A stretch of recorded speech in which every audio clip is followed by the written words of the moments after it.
स्वागत है आप सभी का एक बार फिर से।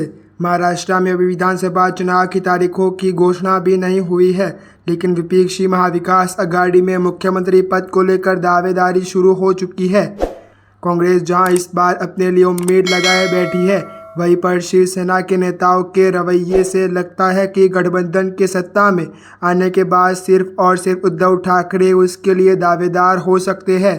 दरअसल 2 दिन पहले महाराष्ट्र कांग्रेस के नेता बालासाहेब थोराट ने यह कह दिया था कि अगला मुख्यमंत्री कांग्रेस से होगा और उन्होंने इसको लेकर अपनी दृढ़ता भी जाहिर की है। लेकिन जब शिवसेना से इस पर प्रतिक्रिया लेने की कोशिश की गई तो उसने कुछ यूँ जवाब दिया कि एमवीए में यह पद मानो उद्धव ठाकरे के लिए सुरक्षित रखी गई हो।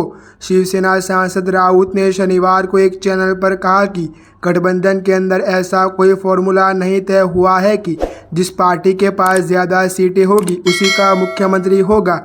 उन्होंने कहा, ऐसा कोई भी फॉर्मूला नहीं तय हुआ है, नहीं ऐसा तय किया जाएगा।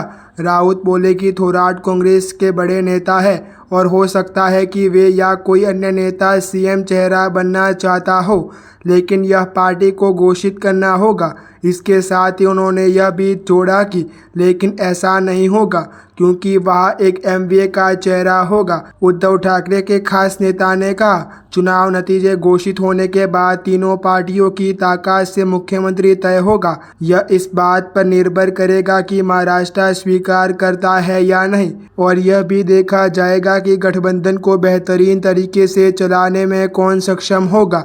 इस मुद्दे पर चर्चा की जाएगी जैसा कि 3 साल पहले था। माना जा रहा है कि ऐसा कहकर राउत ने अभी से शिवसेना के नेता उद्धव के लिए दावेदारी ठोक दी है। थोराट के बयान से गठबंधन में खींचतान बढ़ना स्वाभाविक है, क्योंकि अभी तक महाविकास अघाड़ी इस रणनीति पर आगे बढ़ रहा था कि गठबंधन सीएम उम्मीदवार का नाम चुनाव के लिए नहीं पेश करेगा। इससे पहले एनसीपी के चीफ शरद पवार कह चुके हैं कि सीएम पद पर फैसला एमवीए के अंदर सभी दलों की ओर से साझा तौर पर लिया जाएगा। असम में 2019 के विधानसभा चुनाव में बीजेपी और शिवसेना में गठबंधन था और वह चुनाव जीत गया था, लेकिन उद्धव ठाकरे ने मुख्यमंत्री बनने के लिए भाजपा के साथ गठबंधन तोड़ लिया और कांग्रेस और एनसीपी के साथ हाथ मिलाकर सीएम बन गए। बाद में उनकी पार्टी ही टूट गई और उन्होंने अपनी कुर्सी से हाथ धोना पड़ गया।